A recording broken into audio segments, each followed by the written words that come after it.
Hey, yo, what up? This is the Week 7 podcast of the High Rollers League. I'm your commissioner, Mr. Aaron Smith, here to provide you with the information you have been looking for.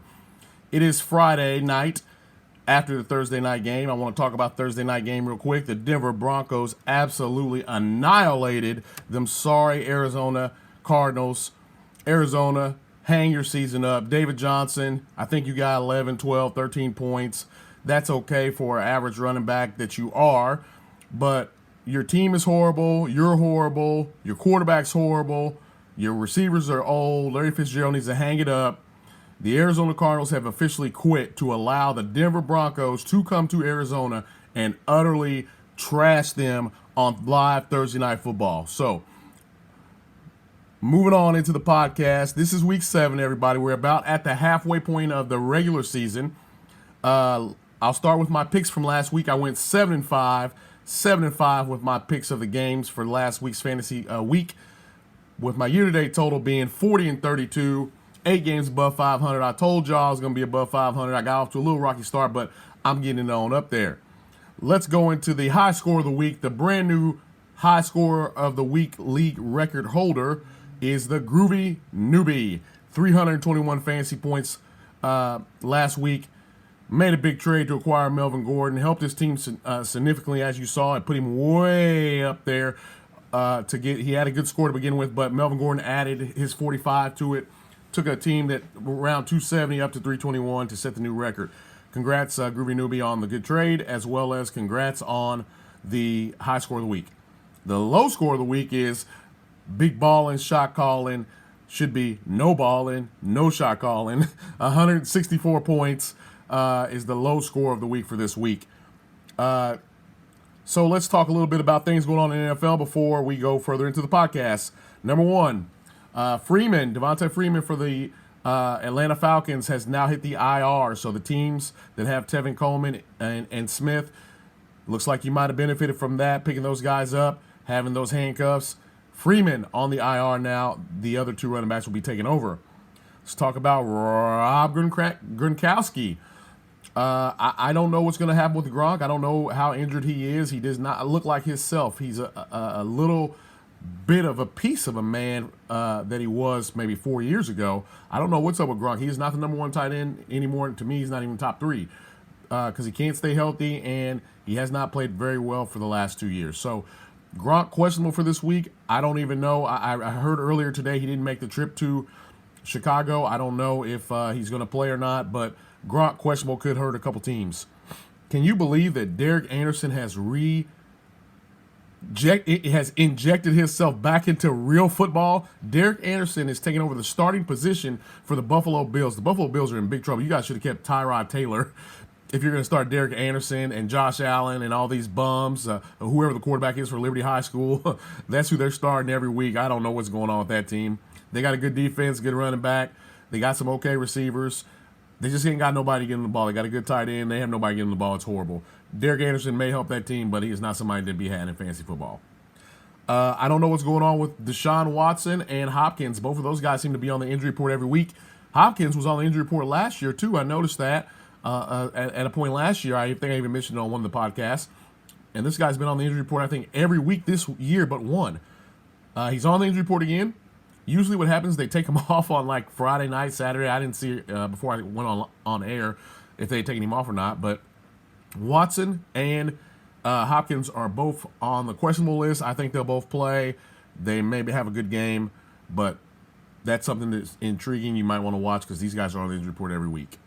Unless they're pulling like a New England Patriots who seem to put players on the injury report all the time, but I don't know if that's the case. These guys are hurt. They're playing hurt. I hope they keep playing hurt because I got them both, but who knows what's going to happen. Fournette, I don't know what's going on with you.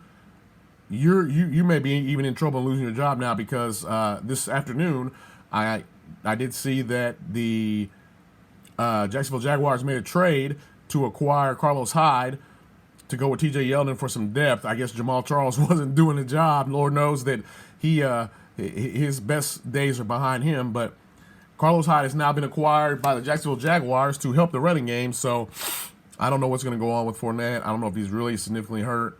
I tell you what, that guy can be had on my team pretty cheap. Not for no Alex Collins hardcore. Nice try on that one. But I will trade Fournette. I'm sure any team owner that has Fournette may trade him for a decent running back if somebody wants to roll the dice. Could be a person that puts you over the top later on in the year. The tight ends carousel of injuries keeps going on. It's amazing how many tight ends are hurt. I did see that there's a potential for Evan Ingram to come back on Monday night and play for the New York Giants. So watch for that. That could happen, but these tight ends just going down left and right. The free agent pool doesn't have anybody worth picking up. It's amazing. So if you ain't got good tight ends, you're in trouble. Le'Veon Bell was supposed to report to the Steelers this week as of Friday.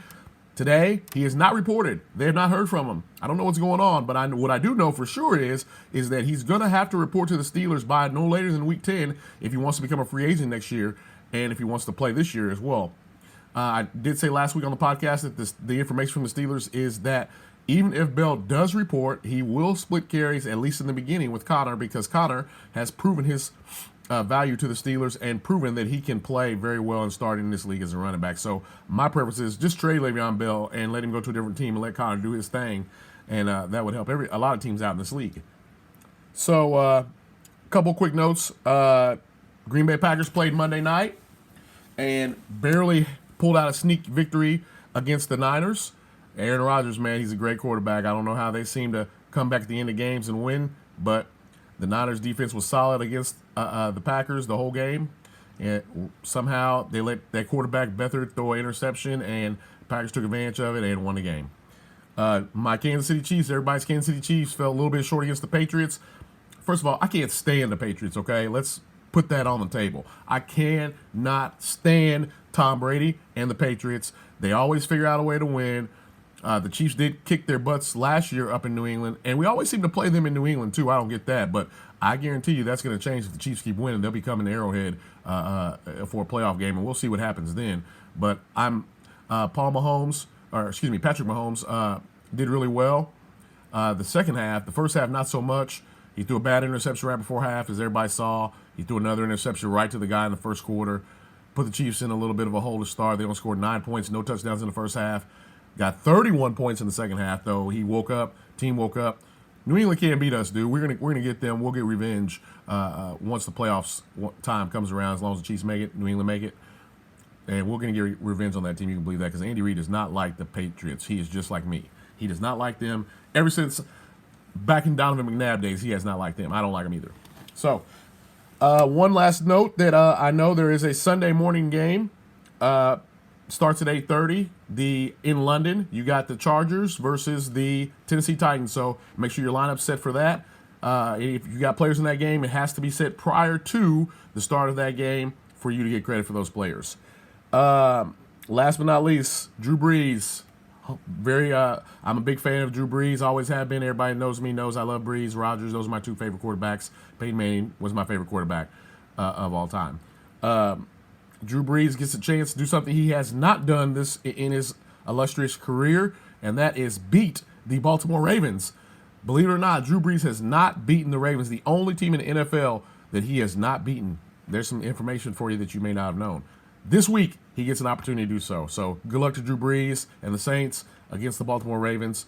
Hopefully, he will be only the third quarterback to ever beat every single team in the league. All right, let's move on to my picks for this week, and we'll end this podcast up. First of all, I want to talk about real quick. I have no luck in fantasy this year. I had 2 leads going into Sunday night. Both my teams got beat by the Chiefs and New England game. It's a travesty. Kareem Hunt always seems to show up against the Patriots. Guy can have 1 touchdown, 2 touchdowns, and 20 yards going into a game and play against the Patriots and blow up.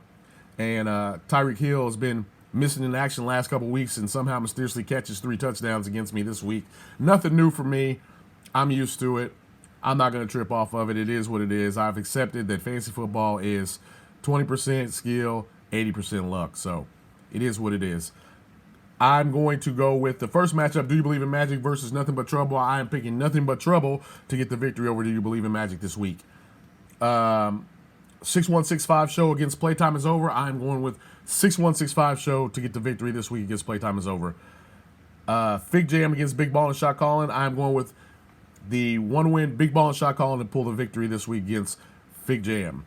Light My Fire versus P&L. This will be a very close matchup. I'm going to go with Light My Fire only because I know that he is attempting to do everything he can to better his team for this week, make trades. He's already made one this week. He's still sending deals out there trying to make them. So I'm going with Light My Fire. I think he'll look to improve his team and somehow get a victory this week. Old Chicago Pizza versus Total Chaos. Total Chaos shocked me last week by pulling the upset over one of Wayne's teams. He scored a lot of points. His receivers showed up, but they're going to have to show up. More than his receivers are going to have to show up, and Chicago's quarterback's going to have another monster game if you start him for you to even have a chance to beat Old Chicago Pizza. I'm going with Old Chicago Pizza. Hardcore, who I played, plays against Gotcha Bitch. I'm going to go with Hardcore this week and against Gotcha Biatch. Hardcore gets the victory this week. DNZ versus Bohica. I'm going to go with DNZ, who seems to have the stronger team of the two that Zach and Zach's team, Danny and Zach's team, of the two teams that they have, DNZ is going to get the win against Bohica. That's the stronger team. Oklahoma against Wanna Be Like Mike. I'm going to go with Wanna Be Like Mike. I think that this team is going to get the win this week against Oklahoma. TNT, who's Dynamite, against the GOAT. No Aaron Rodgers this week. He's on bye. I know that probably doesn't make a difference because TNT does have two decent quarterbacks aside from Rodgers. However, when you have Aaron Rodgers on bye and Devontae Adams on bye, it's going to be tough to overcome. I'm going with the GOAT. Pain Inc. will get the victory this week over Mile High Club. Pain Inc. will get his victory. So that's what I'm going with. Sunshine Daydream will beat this. That was then, this is now. That was then, this is now. Had told me this week that if he can't get a victory this week, his season's probably pretty much over with one win. And sounds like to me he's throwing the towel in. I don't believe he gets a victory this week. Sunshine Daydream wins. The last pick is probably the matchup of the week, in my opinion. The Beast Mode versus the Groovy Newbie.